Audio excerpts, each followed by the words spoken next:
Welcome to Touched and Empowered, a show created to empower individuals to value their lives by hosting think tank discussions that will inspire positive action. Touched and Empowered with Katie and Ace starts now.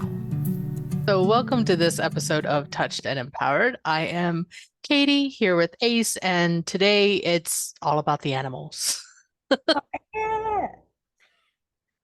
So, for those not watching the video, we're playing with Zoom filters again. And today, apparently, I am like a little mouse, and Ace is a lioness. Bam.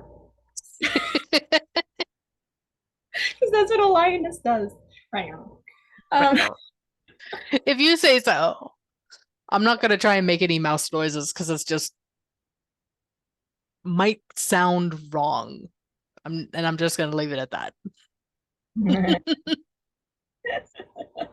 But one of the things that we were talking about before we turned on the recording and started playing with all these fun filters was things we thought we would do when we quote unquote retired or got old that are showing up in our lives now that we need to pay attention to and partake.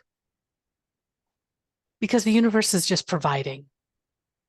Yeah. I've had a few. My recent one, I was telling Katie before we got on this call. So I made a list of things to do because it's a long life, folks. Yeah. Yeah, you got to fill it with stuff, right? You can't just sit there and it's work. Like, so I made like a list of like hobbies that I would get to eventually when I would have the time, right?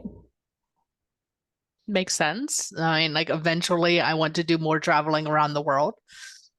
Yeah. Like I thought in my 60s I would get to um uh become a coin appraiser, like Okay. somebody who finds rare coins, appraises them based off of the value and its rarity. And that takes a couple decades to kind of like, in my opinion, takes a lot of decades to study and understand and whatnot. And then Yes, if you are the expert in the room, it can take a lot of time because there's a lot of nuances. Like the smidge that I know is that if a coin is struck and it's off center, something small like that apparently makes it more valuable. yeah, and then like any dimes from the 1990s, there's a specific percentage of zinc that is, I believe, that's in it that makes it rare. So that's why 1990 dimes, Oh, yeah, okay. like if you find a 1990 dime, it's worth more than 10 cents. See, so I mean, so yes, there's a whole bunch of like little nuances like that unless it's something that you've have an interest in, you're probably not going to pay any attention to the little bit of change that we carry around in this day and age with everything being electronic. Exactly. And it was funny because like I was cleaning my apartment and I'm not sure when this is going to post, but this is around the time where AI is taking a lot of jobs away. There's a lot of layoffs going on, right? And money circulation is really tough, especially in LA, because right now the food the food prices are going up and Right. there's less jobs. Not everyone owns a house, so everyone's renting, and rent is going up a lot. With that being said, the living expense ratio to the salary ratio, a lot of people are actually leaving Los Angeles right now because it's too expensive for people to live here. So, understanding the macro level and then micro level, I was getting a little nervous about the money thing. I'm not gonna lie. Right. Well, that's completely understandable. I mean, anytime there's that kind of fluctuation in prices for what you need to pay your bills versus the upcoming expenses when everything changes is always stressful. Yeah, I saw that everything went up 50 cents already.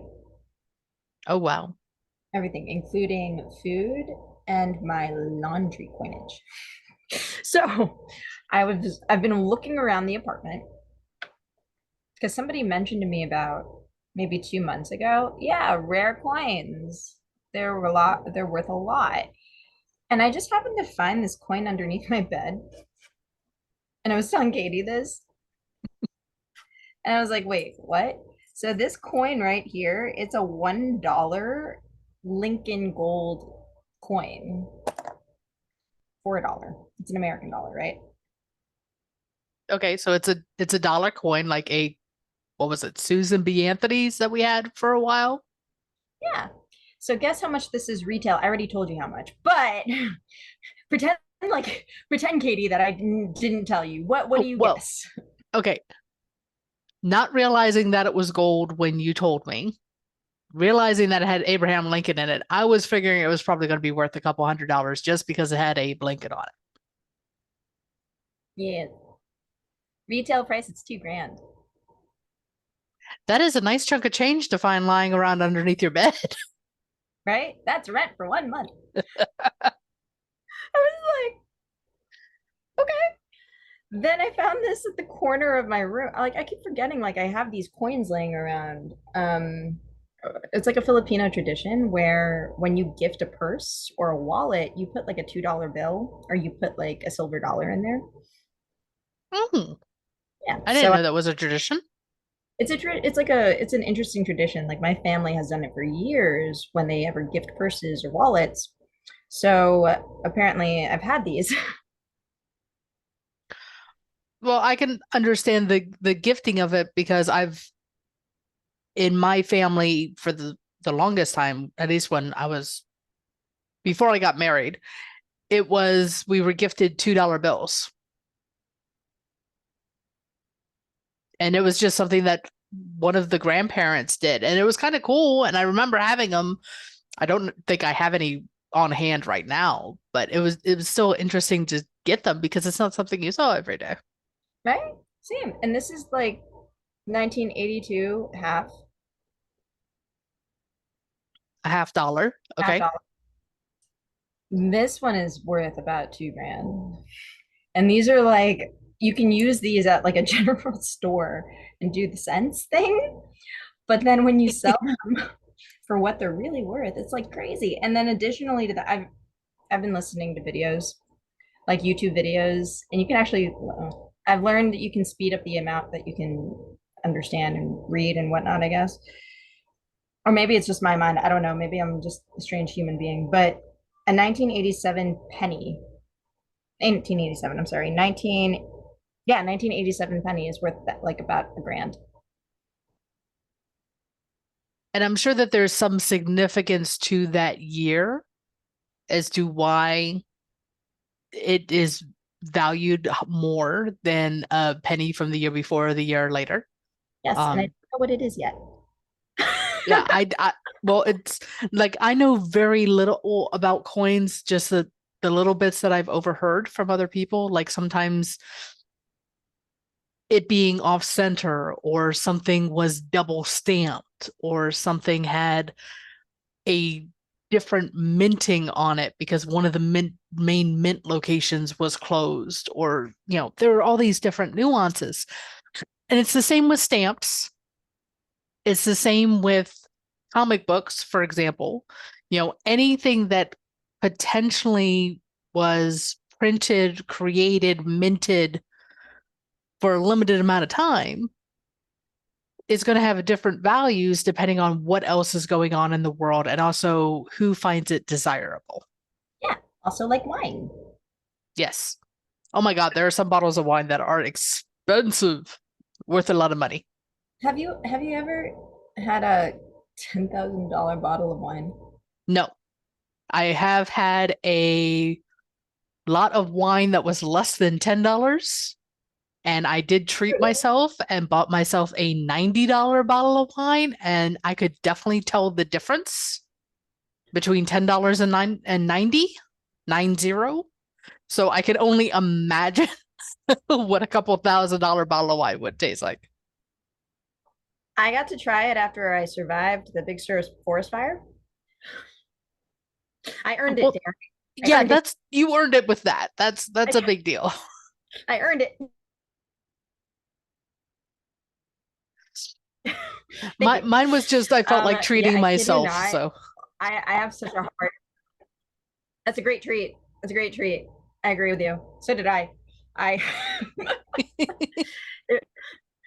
to be honest, yeah, that wine was incredible. And then the connoisseurs who know, like, oh, the grape came from this country at this time for this reason because of this, and then all the way down to the soil, like that right. type of that type of thing. And it was really interesting because like I really thought I was going to do this in my 60s when I was just like bored. But now I'm like, I really like this. And it's just starting to like continually kind of grow as an interest. And I was like, ah, you. Well, I think that a lot of us were told that work hard while you're young, so then that way you can retire to do what you love. Right. And for most people, it doesn't work out that way. No, I could retire with these coins if I continue to find them. Like, Right. And who knows what's going to come into our worlds that's going to provide us with income to where we don't have to worry about our monthly bill. I'm not talking about being super rich people. I'm just talking about I want to have enough passive income to take care of my monthly bills. yeah, Pay exactly. my mortgage, my auto insurance, my health insurance, my cell phone bill, and I'm good. Anything over that is just extra. Yeah. Or, I was telling somebody, I was like, I just want money with integrity. Like, I don't care if somebody accidentally like leaves a suitcase filled with $3 million, like, and it's at my doorstep. I'm okay. There's integrity on that. I'm fine with it. And then from there, I can go buy a house and then have like a consistent income from that. There's actually a house with tenants worth that's like $3 million, and then it's passive income $10,000 because they already Oh, have tenants, wow. right? Yeah. So, I mean, there's so many different things that we can do now that even if we don't have the whole passive income and this abundance that we're supposed to get when we get old and retire, I don't want to wait that long. I don't I, either, I want to be able to enjoy what I want to enjoy now. I right? want to be able to travel. I want to be able to spend a day doing nothing but crocheting. Not Yeah. every day because I'd probably get bored with it, but every now and then it's nice to just sit down and do nothing but drink coffee and tea and crochet And heal. and heal. After this, Healing is a big thing, yes. that's a big thing. After this pandemic, there was a global trauma that happened. We need time to heal, And I don't think a lot of people recognize that we everyone suffered some kind of loss, whether it be a loss of a job, whether it be loss of family members who became ill, whether it became loss of human connection because we had to isolate. We all suffered some kind of loss. And I don't, at least for me, was not told how to process that grief. right? Because that's technically what grief is. Grief is the emotion that comes with losing something. Yes. And what's more interesting is a lot of people lost identities. Like they Right. lost who they used to be, air quotes, for better or for worse. Either way, you still have to grieve that process. And having the time to do that, I feel like I've been forced to do that. Um, like the past couple months. And then the universe is like, no, seriously, heal. Here's like your rent in a coin. Go. Like, I'm like, okay, thanks. My mom's freaking out, but hey, whatever. And Well, I think all parents freak out over their kids at some point in time, or at least yes, I do. I freak out on behalf of my son on a regular basis, and he's like, "Mom, I'm fine. Don't worry, it'll be yeah, good." Yeah, that's how I felt with my mom. And it's funny because like, all right, so I'm not like I'm not gonna just completely die out here. Like it's we're not there. But understanding that what you need comes to you when you need it, regardless Right? if you want it yet. Because True. yeah, I'm wondering if I'm like freezing at the funniest times because there's like time events that are just like but anyways, sorry. So like I remember I wanted to create some type of national like council for like the Filipino American community at one point. Right? I don't know why. I just thought, oh, that's a good idea. Why not do it? Okay, I'll do it in like my 50s. I got the idea and we did it in 4 months, but that's fine. Well, I really do like the idea that we don't have to wait. No, we don't. We can explore, we can try, we can enjoy the journey of figuring out what it is that we love to do, that we are called to do. What is our labor of love? And finding a way to do that now. And if my labor of love is supporting a nonprofit, but still putting time aside to take care of myself and to travel and everything else like that, then so be it. That's what I'm going to do. Oh, heck yeah. Same here as I listen to videos about interesting coins that are worth $87,000 to 4 million. Hey, those are some pretty fascinating coins. And just like I'm sure that there are pieces of art that are the exact same way. And I would love to see them, but I don't want to own one. I don't want to manage one. I don't want to take care of one. I will go visit them in a museum. Yeah, that's fair. I don't mind finding them rent like I don't need to go out and like go find these coins. I'd prefer to like Clean the corner of your room and find one. yeah, because that's actually really enjoyable. I have an entire Crayola crayon at home in New Jersey that I haven't explored yet. And now I'm like, ooh, Oh, that could be interesting. I thought I was going to do that in my 60s. I was wrong. Well, I really think that as long as we have fun with whatever it is that we're exploring, and even if we're just having fun for 10 minutes while we're exploring or 10 years while we're exploring, it's having the fun, I think, is the most important thing. Yeah, and this is an interest that I know I'm going to have for as long as we have money. So like, Right.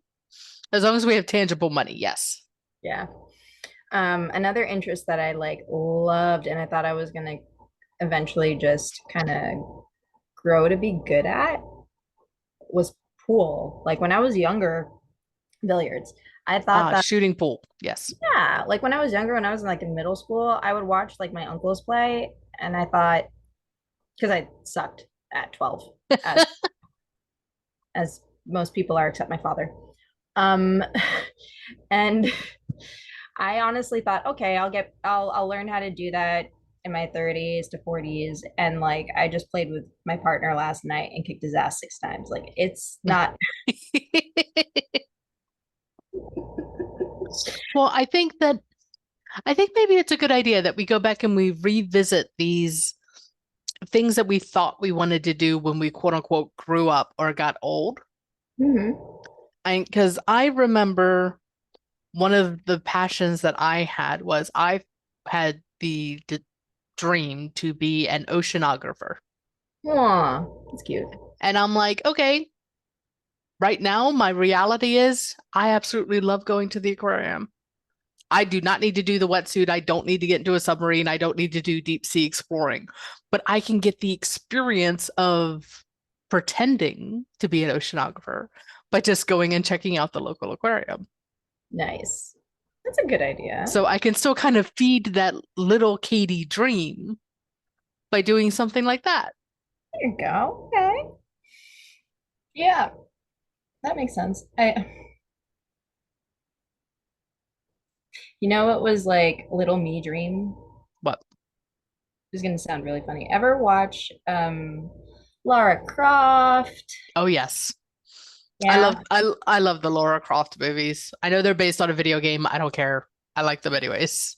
Lara Croft, Resident Evil. Yep. So the main characters in those movies, like that's kind of what I wanted to become. What that like I wanted to be. You So want to be that kind of kick-ass Tomb Raider kill zombies. archaeologist. Yeah. Go for it. Yeah, kill zombies. You know what's funny? In one of the movies for Resident Evil, her name is Alice. Alice Yep, is collecting coins, and a guy walks over to her. that's right. Yeah, and he's like, "What are you up to?" And she's like, It's a hobby." Yeah, and then she ends up using him as ammunition. It was a really cool scene. Exactly. That's why I still like that. That's additionally why I like coins. That is like the most badass reason that I could think of as to why I like coins. Um, and then when I think about Lara Croft, she was this multifunctional, well-rounded woman who could take care of her own, very classy, well traveled, that type of Hmm. beautiful woman who isn't helpless. Like I loved that, and not gonna lie, both of them were single all the way until they finished the movies. But they That they is got their choice. that is It their is a choice. choice. Yeah, they got to have wonderful engagements with some of the most attractive males in the acting community. In the acting community, yes. Well, that's also the benefit of being an actor and an actress, but that's beside the point. It Right. it helps us realize that we can expand what our everyday limitations are. Exactly.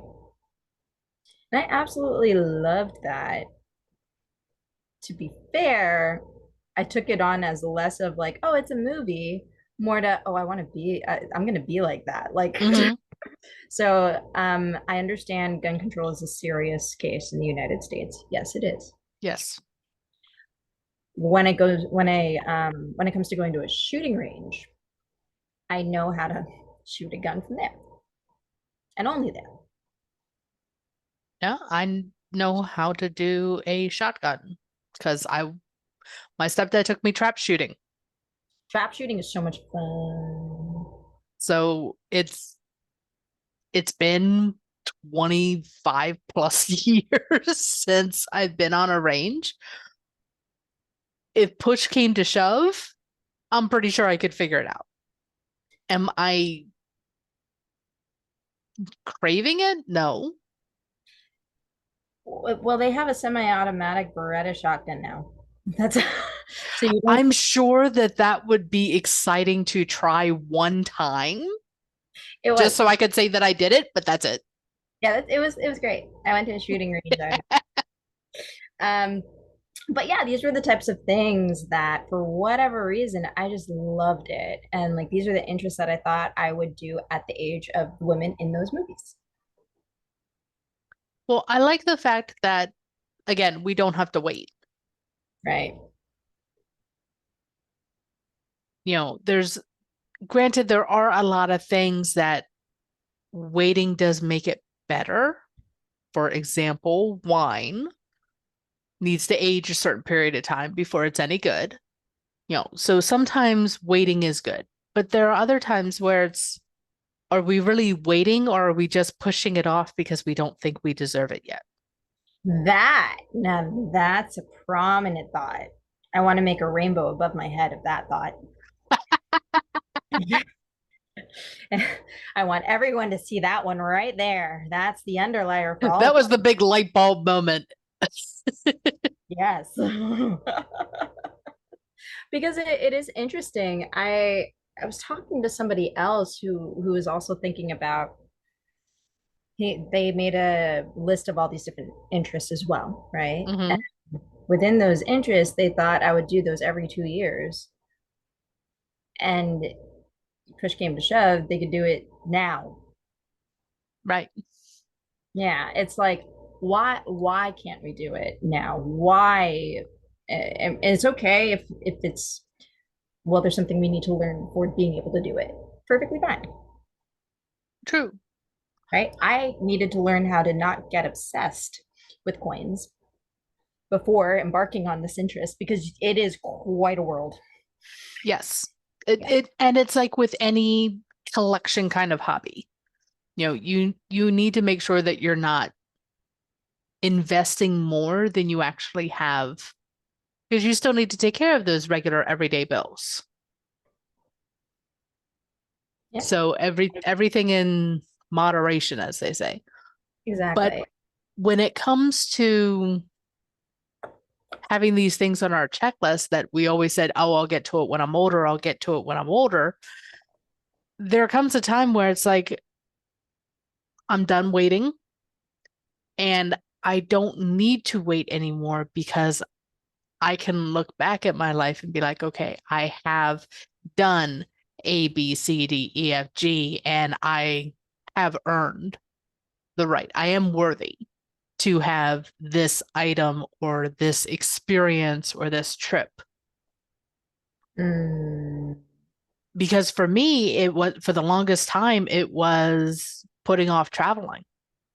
wow. Yeah, a lot of people. It was always that has to wait until I'm older, that has to wait until we're financially sound, that has to wait until my son is so many years old.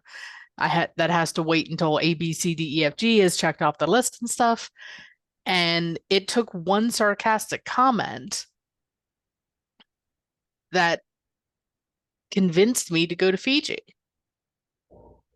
And that's the trip that made me realize that I don't have to wait. And it gave me the opportunity to go to one of the places that was had been on my bucket list since I was like 5 years old, and that was Egypt. Wow, that's amazing.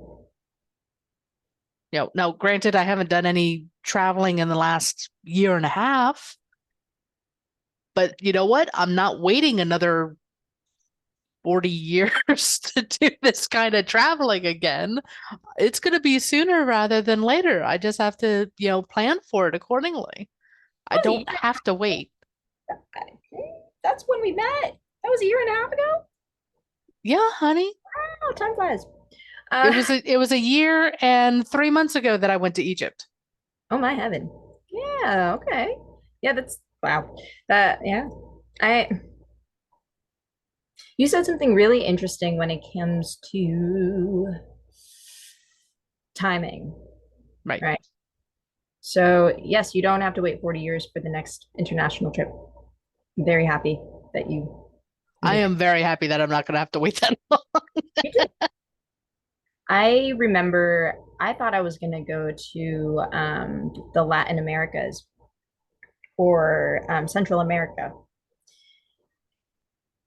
when I was 21, 22. A Hmm. friend of mine and I, we were in Italy because I studied abroad when I was in college. That was like one of my big goals. And we thought we were going to go backpacking through Central America in 2015, right? Sounds like fun. Sounds like fun. It sounds like it wasn't going to be a problem then. Now is a different story. And funny enough, now I actually got to go. I didn't get to go then. I don't think I would have had the maturity, nor would have I. Oh, I probably would have been stolen or something because I was like just a dumb butt.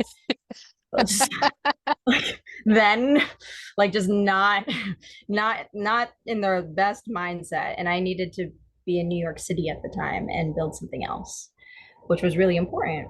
And even now I'm thinking about it about maybe it's 2024. I think 2020 I wanted to build a production company. Hmm. That was not the right time. Well, no, because a lot of things changed in 2020. Yeah, like COVID when when the entire industry was shut down from production. Like just not the right time. did not learn my lessons yet in regards to the core values I needed to really adopt in relationships. Like I just didn't understand that yet, and I needed to learn that fast. And now uh, I'm working with somebody that has perfectly aligned values. It's amazing. I found that there's a lot of crossover and a lot of Mhm. lessons that needed to be learned, so I could do the opposite now. Right. And it's one of the things that hindsight being 2020, there's always a lesson to be learned. Yeah, And changing the script that it's not a failure, but a temporary defeat really does make it easier to move forward. yes. You know, Also, COVID threw everyone through a loop, and a lot of things felt like failures, but they weren't. They were just temporary defeats because we just had to change the way we were doing things. exactly. The reevaluation was really necessary. Hmm. And it was funny because of that experience, there were two things that I kept in mind to keep me from considering myself a failure in those instances, right? Right? I was 26. Well, I can say it. You were a youngin'. Right. And what I understood from many books actually was fail forward. So make as many freaking failures as possible in your 20s so Yes. you in your 30s could actually learn from them. That was my understanding. Make as many mistakes, as many as possible so that you can figure it out and then you're not afraid of failure. Um, don't get me wrong, it did hurt. It hurt a lot. It does, but the But fall is a lot shorter versus going and going and going and going and going and going, and then a decade plus later, then you fall. exactly. So there is a philosophical quote that I don't know exactly offhand. My puppy just came to visit me, by the way. Do we want to see her? Why not? Come here, baby. You want to come here? Up, up. I know you took a nap. Come here. Okay, you're big. Puppies do that. Yeah, she just woke up from her nap. Come here, and I will tell you the philosophical quote as soon as she. Come on. I know you can come up here a little bit. You're huge now. Come on. Up, up, up. Oh, you just woke up. You're so cute. Come here. Up, up. Oh, your tail's going. Come here. Come here. Oh, she's being stubborn. No, no, she's waking up. She also doesn't fit yet. Hold on, come over here. Well, yeah, she's gotten so big she doesn't fit in your lap anymore. No, she doesn't. Ready? Up. Let's get you on your arm.